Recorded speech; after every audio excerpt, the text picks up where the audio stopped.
Hi, my name is Cindy, and I'm a graduate student in clinical mental health counseling. In one of my courses, we're learning how to use life maps in counseling. Life maps are a therapeutic tool that counselors use to help clients visualize key moments in their lives. They can be helpful for processing trauma, for identifying patterns, and for recognizing our own strengths. Creating my own life map was much more difficult than I expected. It brought up a lot of pain that is sometimes, quite frankly, easier to avoid. But it also reminded me how much I've grown. There were so many times I felt like my life was unraveling, but I survived. In time, I have learned how to trust my voice, how to take back the pen and rewrite my own story. I'm sharing my life map with you because I believe healing starts with being honest about our stories. I hope that by hearing a little bit of my story, someone else out there might feel a little less alone in theirs.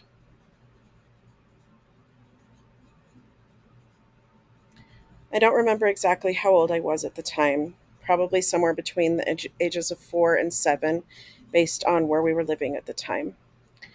I don't think they knew I was listening, but I remember the moment vividly. The phone rang. My mom answered. Her voice shook with fear, urgency, and anger as she told my dad that he needed to go down the street because his dad was hitting his mom again. That moment etched itself into my memory.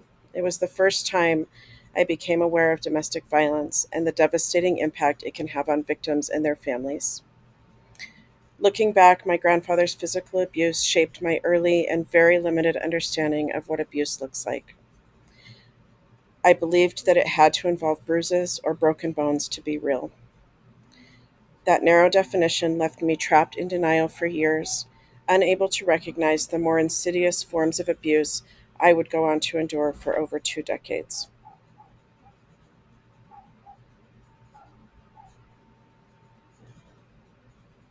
I was in first grade at my small Christian school when I had my first fainting spell. It happened again once or twice that year and several more times the following year. I didn't understand what was happening, just that it was scary and I had no control over it. One day after I fainted again, a teacher decided to take me straight to the hospital without telling my parents first. They were eventually called and met me there, but I'll never forget how frightening it was to be taken away like that. I was just a little kid and I felt completely alone and confused. At the hospital, they gave me an IV and they ran some tests, including an EEG. I remember lying there during the EEG, alone in a room with electrodes stuck to my head, terrified and unsure of what was going on. Looking back, I think those experiences left a deeper impact than I realized at the time. The fear and lack of control, the fact that no one really explained anything to me, it was overwhelming. And because we never got clear answers, it left me with lingering anxiety about my health that has followed me for years. At that same small Christian school, there was a moment that stayed with me. A teacher told our class something and then warned us not to tell our parents. I was 6 or 7 at the time, and I remember feeling scared and torn. My dad had taught us to respect authority, but he enforced that with fear, spankings with a belt that made it clear obedience wasn't optional. So when this teacher told us to keep a secret, I didn't know what to do. Was I supposed to listen to her? Was I supposed to listen to my parents? One boy in the class and I each told our parents that she had told us something that we weren't supposed to tell them. I remember my parents begging me to tell them. I remember phone calls with other parents and with the school. I was so scared, I ran and hid in my grandma's bathroom. Hiding in the bathroom became a pattern in my life whenever I felt afraid, ashamed, or rejected. Even now, this memory still unsettles me. There are other things I remember about that teacher that raised some red flags for me, and the fact that I can't remember what she said really bothers me. What I do remember is how it made me feel confused, afraid, and completely alone with something that I didn't know how to carry.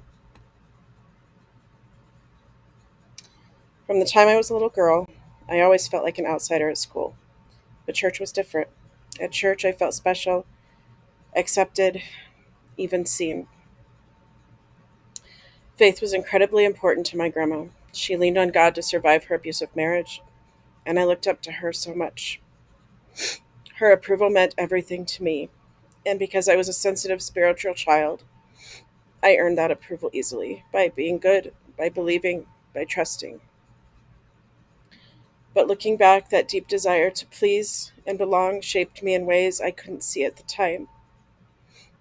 It made me too trusting of pastors and Christian leaders, too quick to believe that their authority meant they were safe. That blind trust eventually led to experiences of religious trauma that shook me to my core. I lost more than my faith in certain people. I lost my sense of identity, and it's taken years to begin rebuilding who I am outside of the systems that once defined me. I loved going to church with my grandma when I was little, and I went every chance I got. My dad worked night shifts and weekends for much of my childhood, so regular church attendance wasn't always possible for our family. But if I had the chance to go with my grandma, I was there. We attended a charismatic Pentecostal church that held altar calls regularly. I remember going up frequently with my sister and cousin. I can't speak for them, but I remember feeling like I needed to be sure I was saved. Looking back, it wasn't just childlike sincerity, it was fear. I was terrified of doing something wrong, of missing God's will, of ending up in hell. That fear stayed with me for a long time. I've come to realize recently that what I was experiencing was likely a form of religious scrupulosity, an intense anxiety about spiritual perfection and moral failure that started when I was very young. While I've mostly worked through that kind of anxiety, it still surfaces now and then. But understanding where it came from and how deeply it was tied to my desire to please, belong, and feel safe has helped me begin to release some of its hold.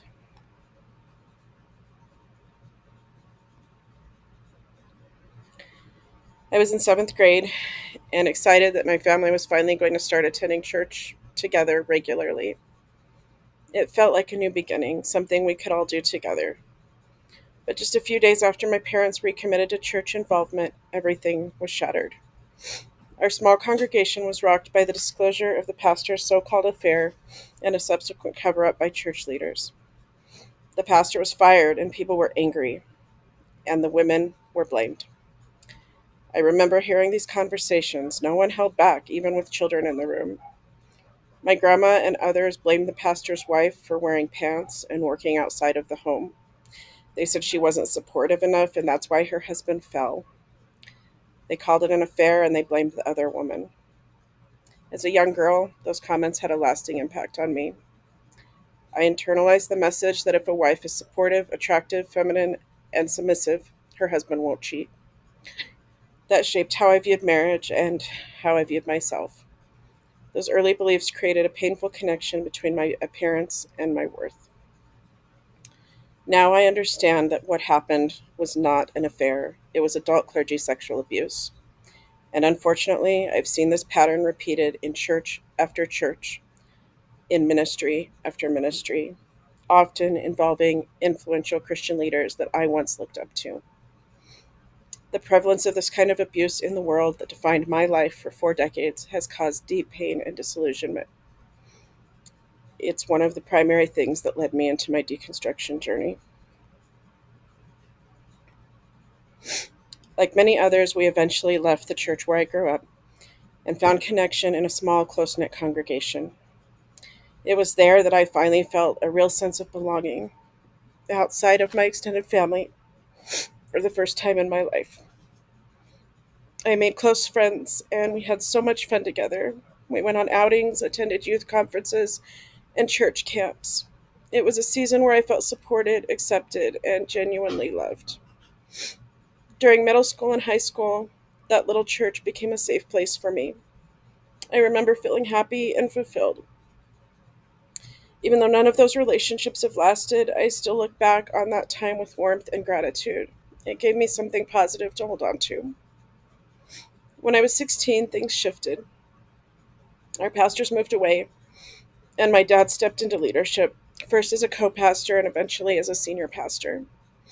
That change would eventually bring its own set of challenges, but before that, it was one of the most life giving seasons of my youth.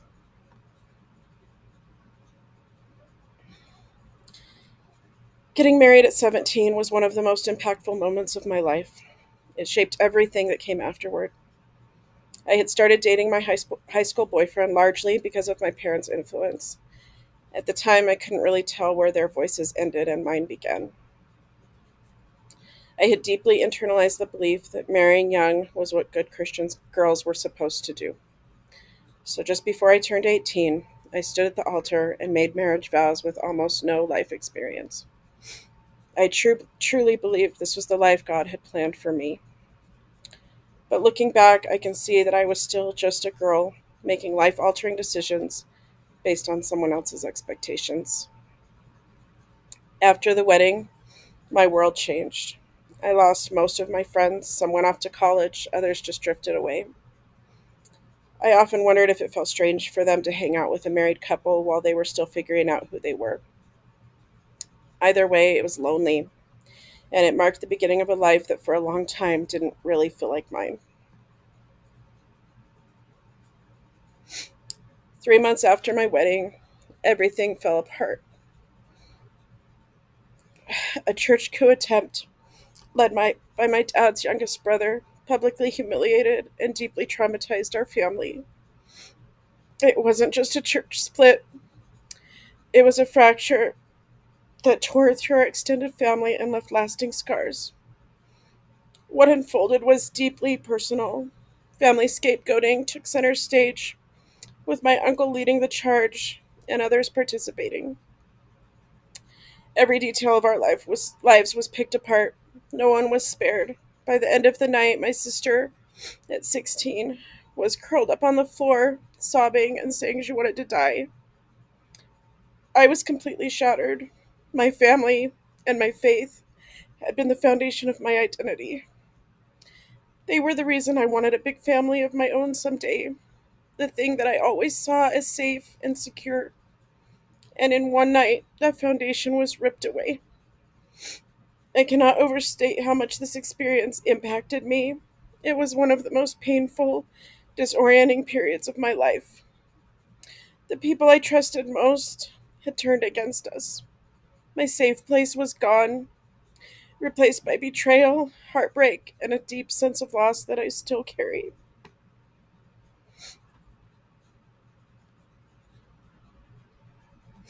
Shortly after our honeymoon, my new husband told me that there were things he needed to confess to me. What he shared devastated me. I felt betrayed and confused, and I remembered thinking, I don't know if I would have married him if I knew this before. When I tried to walk away, hurt, angry, needing some space, his emotional volatility surfaced for the first time in our relationship. He didn't physically hurt me, but the intensity of his reaction shocked and frightened me. I locked myself in the bathroom and cried, unsure what to do next. I was afraid, overwhelmed, and already regretting a decision I felt I couldn't undo. I believed marriage was forever, until death do us part. I thought I had no choice but to stay. Looking back, I wish I had recognized that both the deception and his behavior in the moment were red flags, and they were more than enough reason to walk away. But instead, that moment became the first of many, setting the stage for a story I didn't yet know I was living. Becoming a mother was one of the most meaningful and magical experiences of my life. I loved every moment of it. Holding my first baby filled me with a sense of purpose and joy I had never felt before. Over the years, I went on to have 9 children, and each of their births brought that same amazing feeling. Being a mom has always been the best part of my life and the most significant and defining part of who I am. But as time went on, the joy I felt during my pregnancies began to fade. Not because of my children, but because of the harmful behavior I was experiencing in my marriage. It cast a shadow over what should have been beautiful seasons. Still, the love I have for my children has never changed. They have always been the light in my life and the reason I keep showing up even when it feels impossible. When our third child was almost 2, she began choking, she turned blue, and she lost consciousness. I panicked. I froze for a moment, not sure what to do, but then I did the only thing that I could think of. I called 911. While my husband was trying to revive her, he assumed I was calling my parents, not emergency services, and he screamed at me in disgust to get off the phone. While the ambulance was on its way, my husband used suction to clear our daughter's airway, and thankfully she began breathing again. The fear of almost losing my daughter has never left me. It was one of the most terrifying moments of my life. I felt helpless, frozen, shaken, and absolutely devastated by how my husband treated me in that moment. It was the first time I ever felt like he hated me. In the aftermath, I began to question myself, not just as a mom, but as a person. When my husband yelled at me for being on the phone and assumed that I was calling my parents instead of 911, I felt stunned. I had called 911, but in that moment, his words made me feel stupid and small. And afterwards, I internalized the idea that turning to my parents for help, even in a crisis, meant that I was failing as a wife. Looking back, I can see how that night planted seeds of isolation. I began to cut myself off from the people I loved out of fear of making things worse. I kept my struggles inside and tried to be better so I wouldn't be criticized. I didn't yet have the language for gaslighting or for masking, but I was experiencing both, and I was constantly trying to prove that I was enough.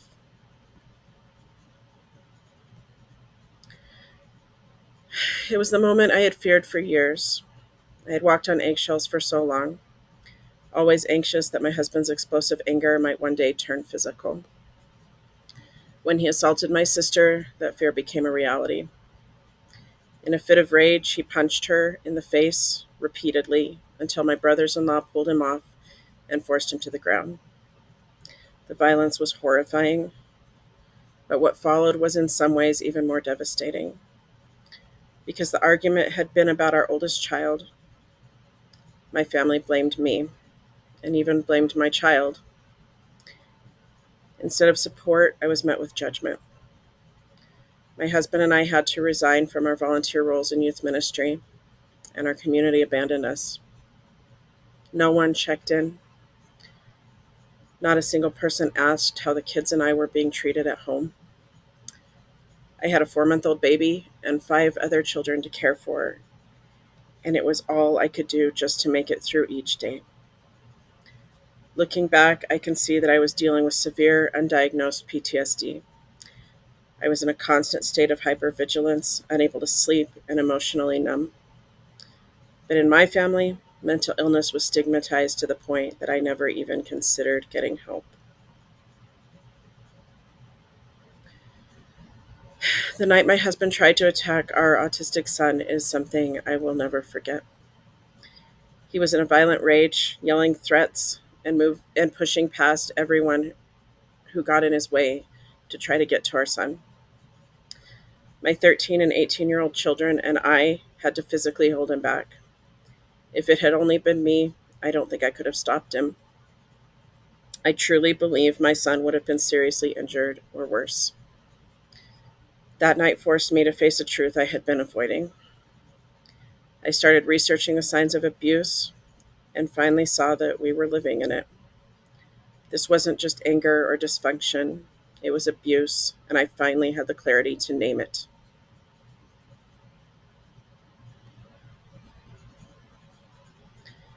It took an unbelievable amount of courage to separate from my husband and eventually divorce him.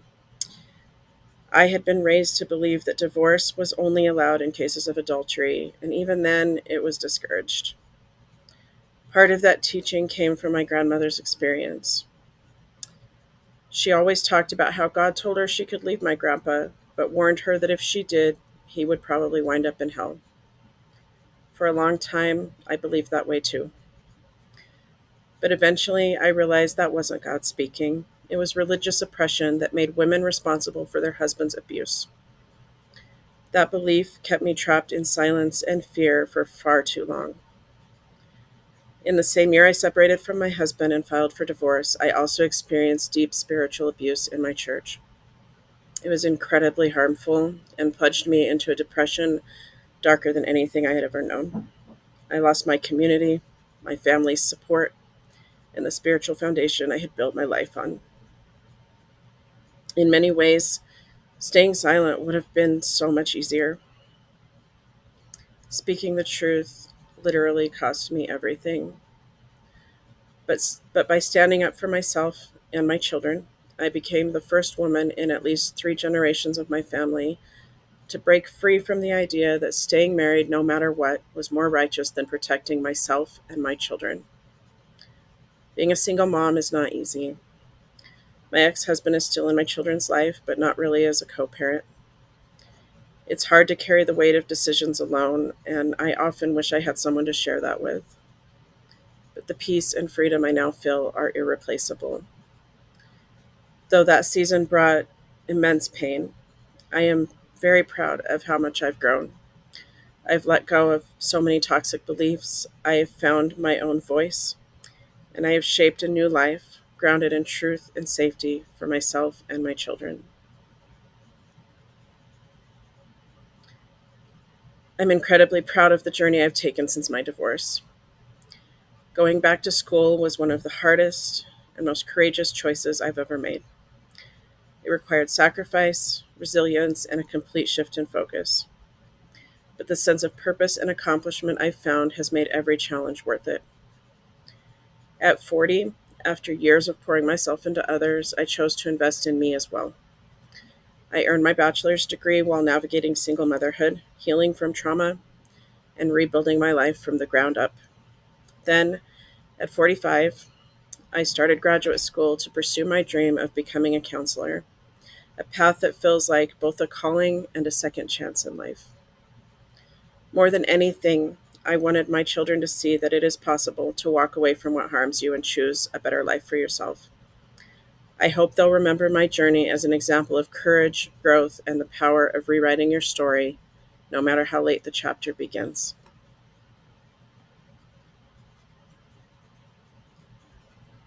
I've spent a long time deconstructing harmful theology that has bound generations of people and kept them in harmful situations.